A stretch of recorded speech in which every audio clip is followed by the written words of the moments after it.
Adventures of Huckleberry Finn is a book by Mark Twain first published in England in December 1884. Considered as one of the great American novels, the work is among the first in major American literature to be written in the vernacular, characterized by local color regionalism. The book is noted for its colorful description of people and places along the Mississippi River, satirizing a Southern antebellum society that had ceased to exist about 20 years before the work was published. Adventures of Huckleberry Finn is often scathing in its look at entrenched attitudes, particularly racism. It has also been the continued object of study by serious literary critics. It was criticized upon release because of its perceived use of racial stereotypes and because of the frequent use of the racial slur nigger. I think when the book was written, the N-word was probably prominently used to describe slavery. So I say, let history be the way it was written, rather than changing it out and being so politically correct. In high schools, huh?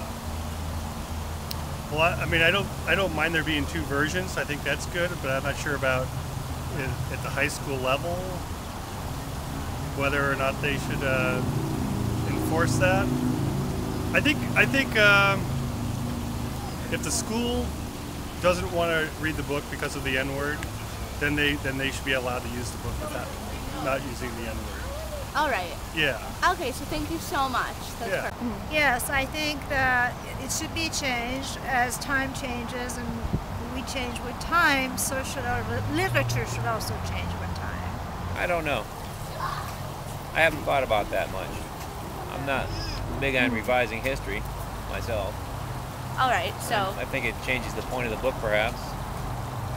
Okay, so... I don't think he was a slave.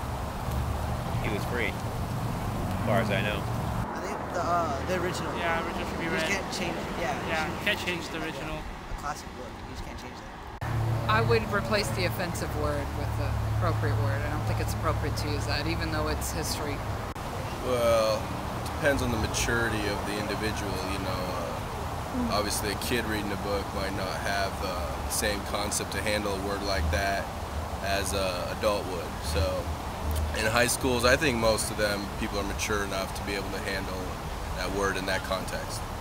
Is the use of the word nigger 213 times in Twain's novel an accident, or is it an important actor in the scene to explain the pain that words had caused in the world of racism?